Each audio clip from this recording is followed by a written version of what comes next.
Hey everyone, how you doing? Just thought I'd come on and do a little video.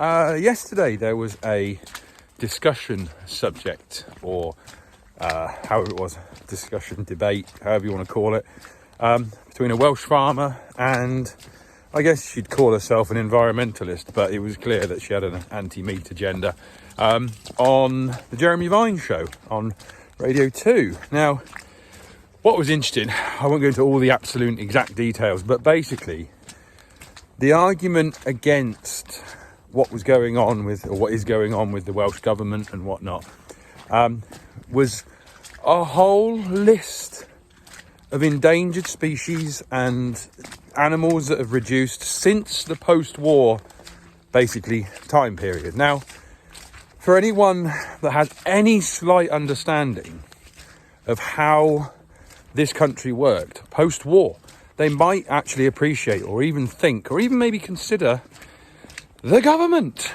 actually told farmers and paid farmers to remove hedgerows, make fields bigger. Don't worry about organic matter, soil health, etc, because we've got nitrogen fertilizer. Chuck that on, it'll increase your yield. We've got bigger machinery, etc.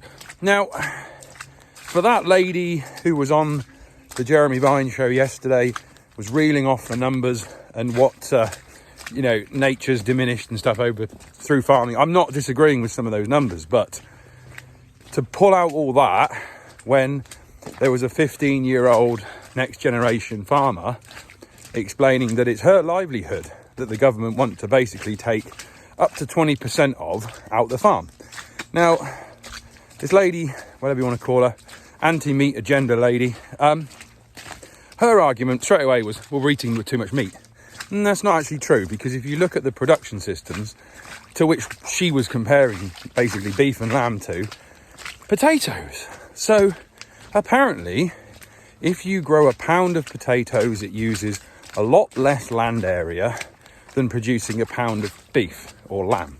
Now, I don't work in pounds, and anyway, because I'm too young for that. But the point being, well, let's have a think about this while we're slightly into this video. So the example I always use is take a football pitch, rugby pitch, cricket pitch, whatever. Stand there and look at it. That is the one thing that grows in this country really, really well. Grass. Got a really good climate for it. It's really good for the soil. It builds fertility. What eats grass? I hear you ask. Cows and sheep. So, what eats potatoes? We do. So, therefore, Mrs. Lady in Jeremy Vine's show yesterday, your proposal to grow more potatoes, grow more veg, etc., etc., actually probably means taking grassland out of production, which inherently will reduce the biodiversity, take away some of the nutrients from the soil, and a lot of the country we can't actually crop.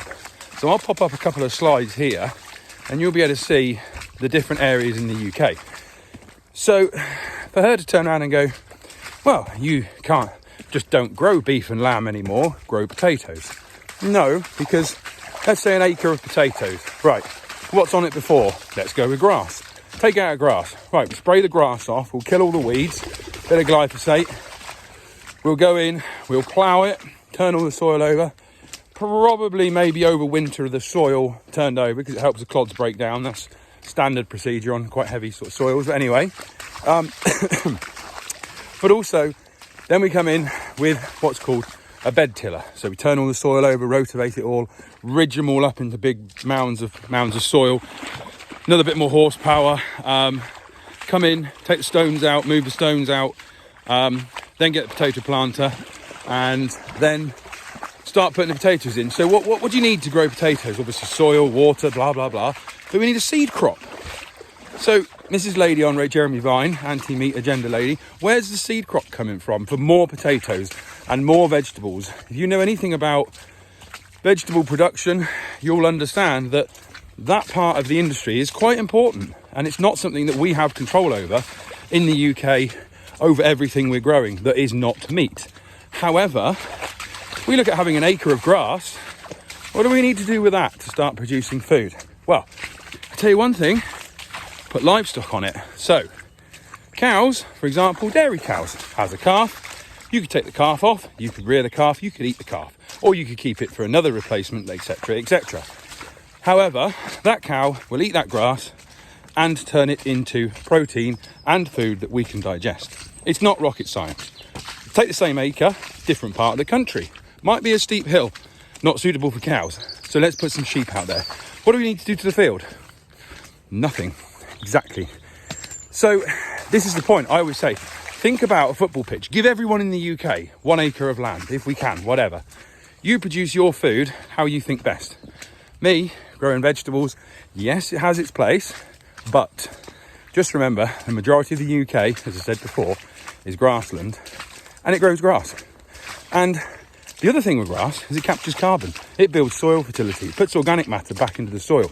The one thing I wanted to bring up yesterday as well when I was listening to that, I thought, if you take out the ruminants and the animals and the livestock out of the countryside, one little insect I'll give you an example of, the dung beetle. If you start to reduce them in the environment, then actually bats have a reduced food source. So this clever little lady yesterday, we need to grow more potatoes. No, we don't, because, well, actually, if you're growing grass and you're feeding the soil, you're not turning the soil over, etc., etc. You've got different depth of soils, different depth of roots in the soil, then, but a lot of your arguments yesterday are just absolutely laughable. They're jokes. So eat what you want, but really don't try and preach to people about what they should be eating if you don't understand the system. That is it. And the last thing I'll say is go and talk to a farmer. We'd love to talk. Anyway, if you like the video, give it a little like button and subscribe and stay tuned for more. And me and the dog, well, I'm going to go and find the dog. We'll be back soon.